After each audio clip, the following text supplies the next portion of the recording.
What an incredible tool we have learned about this week. Using data visualization to tell a data-driven story makes it so much easier for the reader to understand. I would submit that it's a little harder for the designer or the person who's conveying the messages.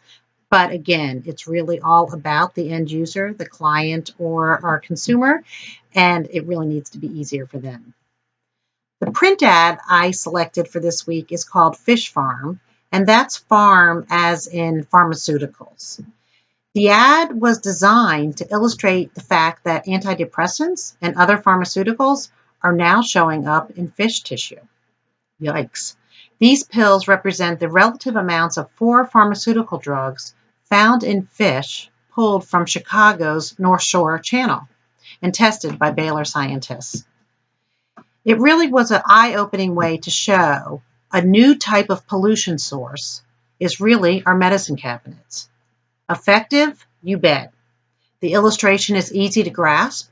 Immediately, one can see the messaging is something about fish and something about drugs. The visual pulls you in, and you want to read more. And you want to read about the statistics, and you want the messaging. The website I selected for this week, after reviewing many of them, was unicefusa.org. Candidly, I was disappointed by their presentation as it relates to data visualization. The website is beautifully done. The images are impactful, they catch your eye, but the data, the way it's conveyed, could be improved for today's reader.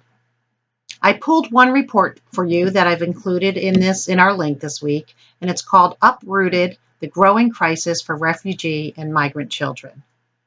The stats, of course, are staggering in both their value and presentation.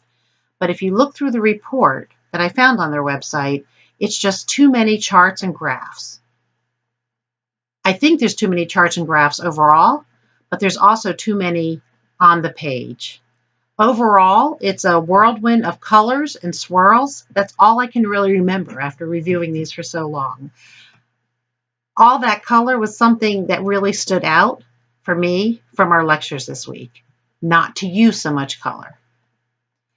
Targeting the best data for messaging, along with using less color on the charts and graphs and less information overall, and perhaps if UNICEF took some photos and used those in their imagery to convey the story that their data is telling, that would really go a long way to ensure this information is not only seen and looks pretty, but is heard and action taken. For this week, thanks for listening. Look forward to seeing you again.